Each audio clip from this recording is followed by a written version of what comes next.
Action cut with Satish நேயர்களுக்கு வணக்கம். இன்றைக்கி நம்ம என்ன படத்தை பற்றி பார்க்க போகிறோம் அப்படின்னா, ரியோ நடித்து வெளியாக இருக்கக்கூடிய ராம் அண்ட் லீலா. அதாவது ராமின் லீலாவாக இருந்த படம் ராமன் லீலாவாக மாறி இருக்குது. ஸோ இந்த ராமன் லீலா எப்படி இருக்குது அப்படிங்கிறதான் கதை. படத்தோட ஓப்பனிங்லேயே வந்து பார்த்திங்கன்னா, எப்போதும் போல் ஒரு லூசராக இருக்கக்கூடிய லூசர்னால் லக்கியே இல்லாத ஒரு பையன் தான் ரியோ. அவரோட வாழ்க்கையில் வந்து பார்த்திங்கன்னா, ஒரு எக்ஸாம்பிள் கூட வச்சுருப்பாங்க. பிரியாணியில் போடுற ஏலக்காய் மொத்தமுமே அவருடைய தட்டில் தான் வரும் அப்படிங்கிற மாதிரியான ஒரு எக்ஸாம்பிள் வச்சுட்டு நகர்ந்துட்டு இருப்பார். அதுக்கான காரணம் என்னென்னு பார்த்தீங்கன்னா, அவருக்கு வந்து பொண்ணே கிடைக்காது. கல்யாணத்துக்காக பார்த்துட்டு இருப்பாங்க, பட் பொண்ணு கிடைக்காது. இந்த ஒரு டைம் பீரியட்லாம் வந்து பார்த்திங்கன்னா, ரியோ வந்து ஒரு பொண்ணை பார்க்குறாங்க. அந்த பொண்ணு வந்து 6 மணிக்கு மேலே வந்து நான் வெளில வர மாட்டேன், எங்கள் வீடு ரொம்ப ஸ்ட்ரிக்ட்டு அப்படின்னு சொல்கிறாங்க. அது ஏன், எதுக்காக, ரியோவோட லைஃப்பில் இந்த கல்யாணம் நடந்துச்சா நடக்கல, அதாவது ராமுடைய லைஃப்பில், ரகுராமுடைய லைஃப்பில் கல்யாணம் நடந்துச்சா நடக்கலையா அப்படிங்கிறதான் கதை. ரொம்ப இன்ட்ரெஸ்டிங்கான சில விஷயங்களை வந்து நம்மளுக்கு இன்டர்வல் வந்து ஓப்பன் பண்ணுவாங்க. நம்ம ப்ரெடிக்ட் பண்ணுவோம் ஒரு விஷயம், பட் ஆனால் அதில் அன்ப்ரெடிக்டபுளாக சில விஷயங்களை வந்து இன்டர்வலில் இருக்கும்போது அந்த இன்டர்வல் வந்து ரொம்ப லாஃப்டராக இருந்துச்சு.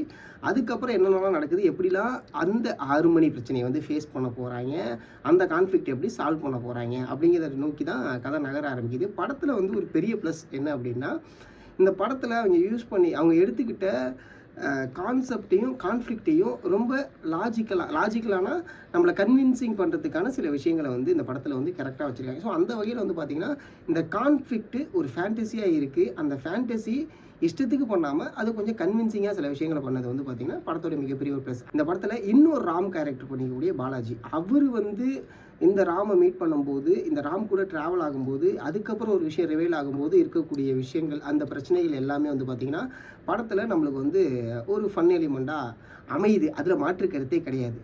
ஆனால் இந்த படத்துடைய மைனஸ் எங்கன்னா, ஒரு சில இடங்களில் வந்து பார்த்திங்கன்னா கொஞ்சம் லேக் அடிக்குது தான். என்னடா இந்த இடத்துல கொஞ்சம் கத்திரி போட்டிருக்கலாமோ அப்படின்லாம் தோண வைக்கிது. ஒரு கப்பலாக போய் இந்த படத்தை போய் பார்த்தீங்கன்னா கண்டிப்பாக உங்களுக்கு நிறைய இடத்துல சிரிப்பு வரும். அதே சமயம் லவ் பண்ணாத பசங்க, இதுக்கப்புறம் லவ் பண்ண போகிற பசங்க போய் பார்த்தாலுமே கண்டிப்பாக அங்கங்கே நிறைய இடத்துல வந்து பார்த்திங்கன்னா ரியோ வந்து ஒரு மெசேஜை தூக்கி போட்டுக்கிட்டே இருப்பார். அந்த விஷயங்கள்லாம் வந்து பார்த்திங்கன்னா அவங்களுக்கு ரொம்ப அழகாக ஒர்க் அவுட் ஆகும். படத்துடைய பெரிய ப்ளஸ் அப்படின்னா, மியூசிக் டைரக்டர் ரொம்ப அழகாக அந்த படத்தில் வந்து சாங்ஸை வந்து ப்ளேஸ் பண்ண விதம், அந்த சாங்ஸ் வந்து ஒர்க் அவுட் ஆன விதம் வந்து பார்த்திங்கன்னா ரொம்ப ஜாலியாக இருந்துச்சு, என்கேஜிங்காக இருந்துச்சு. அந்த ஒரு விஷயம் வந்து பார்த்திங்கன்னா இந்த படத்தில் ஒரு ப்ளஸ். மைனஸ்ன்னு நான் சொன்ன மாதிரி அங்கங்கே சில லேக்ஸ் இருந்துச்சு. மேபி அதை கட் பண்ணியிருந்தால் இன்னும் கொஞ்சம் என்கேஜிங்காக போயிருக்குமோ அப்படிங்கிற மாதிரி இருந்துச்சு. இந்த படம் பார்க்கும்போது நம்மளுக்கு இதுக்கு முன்னாடி இருந்த சில படங்களை ஞாபகப்படுத்தினாலும் அதுக்கு இதுக்கும் சம்மந்தமே இல்லை அப்படிங்கிற மாதிரியான ஒரு விஷயம் வந்து பார்த்திங்கன்னா கன்வின்ஸ் ஆகிடும். ஒரு சில இடம் அப்படி டவுன் ஆகும்போது என்னடா டவுன் ஆகுதுன்னு யோசிப்போம். அதுக்கு அடுத்த சீனே வந்து பார்த்திங்கன்னா அது ஒரு ஹை லெவலில் கொண்டு வந்துருங்க. முனிஷ்காந்த் வரும்போது அவருக்கு நடக்கக்கூடிய சில விஷயங்கள் அதெல்லாம் ரொம்ப அழகாக இருந்துச்சு படத்தில். எப்படி இந்த படத்தில் ரியோ இம்பார்ட்டண்ட்டோ அதே மாதிரி வந்து பார்த்திங்கன்னா பாலாஜி அவர்களும் இம்பார்ட்டண்ட்டாக தான் தெரிஞ்சாங்க. ஏன்னா 2 பேருக்குமான அந்த ரோல் வந்து ரொம்ப கரெக்டாக இருந்துச்சு. ஒரு டெபியூ டைரக்டராக இந்த கதையை எடுத்து அதை கன்வின்சிங்காக கொடுக்க முடியுமா அப்படிங்கிற விதத்தில் வந்து பார்த்திங்கன்னா டைரக்டர் ராம் வந்து ரொம்ப சூப்பராக பண்ணியிருக்காரு. என்னடா ராம்னே வருதுன்னு பார்க்குறீங்களா, அதுதான் அதை சுற்றி நடக்கக்கூடியது தான் கதை.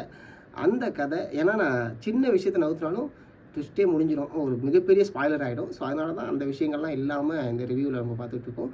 ஸோ நீங்கள் ராமன் லீலா படம் பார்த்தீங்க அப்படின்னா உங்களுடைய கமெண்ட் என்ன, உங்களுக்கு என்னென்ன விஷயங்கள்லாம் தோணுச்சு அப்படிங்கிறத கமெண்ட் செக்ஷனில் சொல்லுங்கள். நன்றி, வணக்கம்.